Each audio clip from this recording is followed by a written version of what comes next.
menurut saudara, Bapa di surga dan Tuhan Yesus.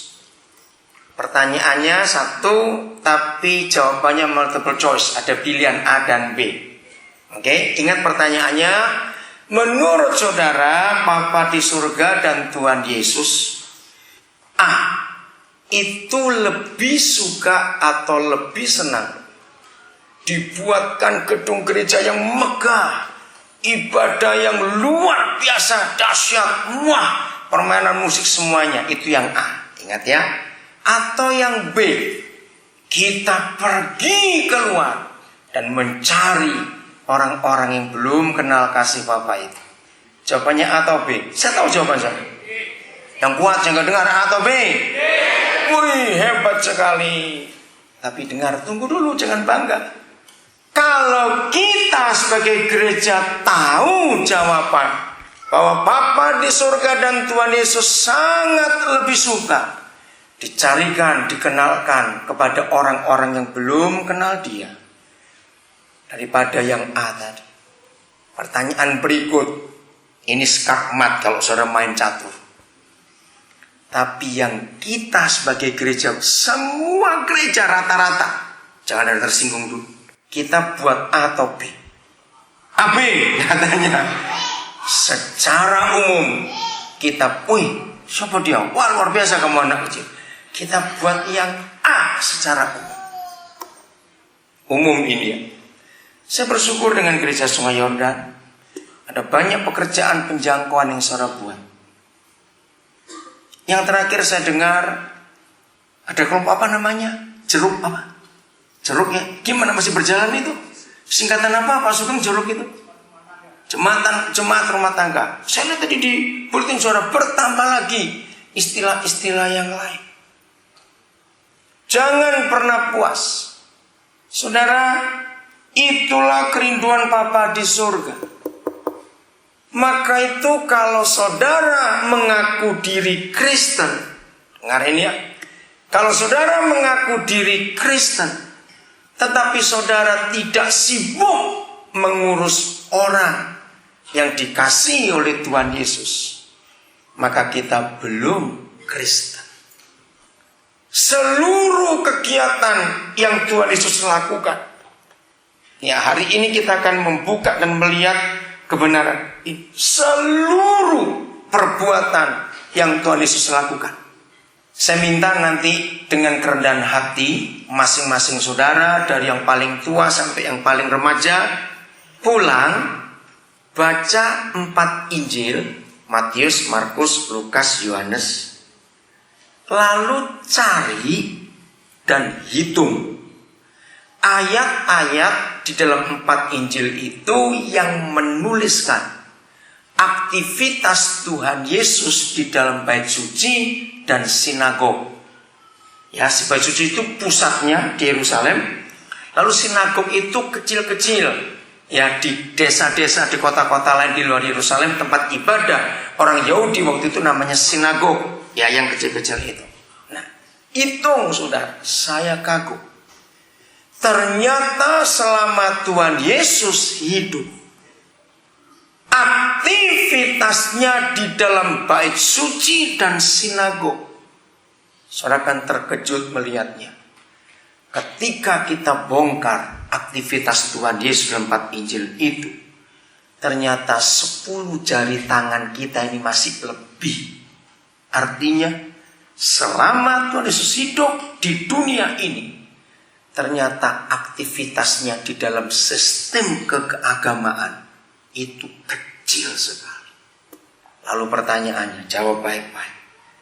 Kalau aktivitas Tuhan Yesus selama dia hidup di dunia itu nggak sampai 10 kali ditulis oleh kitab Injil, ada di bait suci dan sinagog, berarti aktivitasnya terbesar di mana?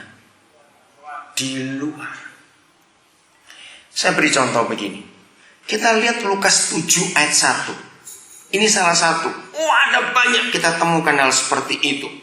Nah, karena saya sebagai seorang hamba Tuhan, pengkhotbah, maka otomatis, saudara, saya percaya semua hamba Tuhan pun punya hati yang sama seperti saya. Sebagai hamba Tuhan, pengkhotbah, kami ini perlu banyak bahan, belajar dari hamba-hamba Tuhan yang lain. Maka itu kami harus banyak baca buku. Tapi buat saya, buat kami hamba-hamba Tuhan itu, seharusnya apa yang diajarkan Tuhan Yesus selama dia khotbah, selama dia hidup, itu yang lebih penting ditulis di dalam 4 Injil ini, supaya saya punya bahan banyak untuk mengkhotbahkan lagi. Tapi justru 4 saudara kita para penulis Injil itu, apalagi Lukas, aktivitas Tuhan Yesus yang lebih banyak ditulis daripada yang diajarkan. Nah, ini contohnya. Lihat Lukas 7 ayat 1.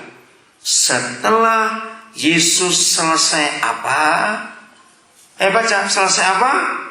Berbicara di depan orang banyak, masuklah ia ke Kapernaum. Di situ selanjutnya. Nah, ini baru salah satu. Saya tidak punya waktu untuk membuka lebih banyak lagi.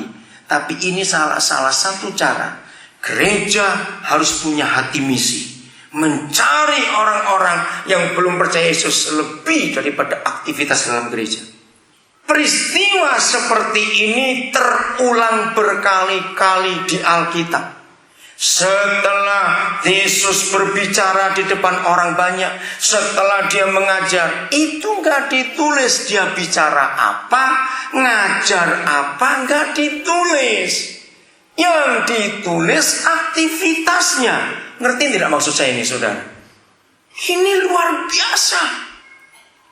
Maka kesimpulan saya, bukan dosa ini ya, ini pengertian. Ternyata khotbah-khotbah Tuhan Yesus buat para penulis Injil itu kurang penting. Tapi aktivitasnya dalam menyelamatkan manusia itu jauh lebih penting. Maaf, inilah kesalahan kita selama ini. Mulai hari ini saudara, anak-anak muda tadi kalian hebat nyanyi-nyanyi pujian yang luar biasa. Kita adalah history makers, pencetak sejarah, betul. Ayo kita nyatakan kasih Yesus. Ayo, betul. Jumat, Sabtu, Minggu tadi pagi, kami 3 hari itu seminar misi di GSCA Batu Tulis. Terima kasih Pak Penatu hari ini nyambung lagi soal misi. Nah, kemarin malam salah satu personel anak kami namanya Ronald Pangemanan di GSCA, dia dapat sebuah hikmat yang luar biasa. Temanya on fire, berapi-api untuk Injil. Nah, ternyata Ronald itu mendengar sebuah kata hikmat. Dengar ya, dengar. Ini jelek, tapi artinya kita lihat. Kalau ada orang lagi mau berkelahi dan lagi tersinggung dan ada di dalam rumah, siapa bisa jawab? Yang berani nantang itu ngomongnya apa? Kalau berani keluar. Wah, betul, wah. Ini ada om satu depan kuat, keluar. Ya. Wajar. Justru penakut itu kalau mau berkelahi gak berani di luar, maunya di dalam, supaya banyak yang ngeroyok. Saudara, hikmat itu luar biasa. Ternyata begitulah maksud Injil. Kalau kamu berani keluar, jangan di dalam. Berapa puluh persen orang Kristen jago kandang? Ini kalimat yang sangat tidak baik. Kenapa kita sering disebut jago kandang? Karena gak berani keluar. Kalau di dalam gereja, wah, lompat, teriak, tepuk tangan, Yesus luar biasa.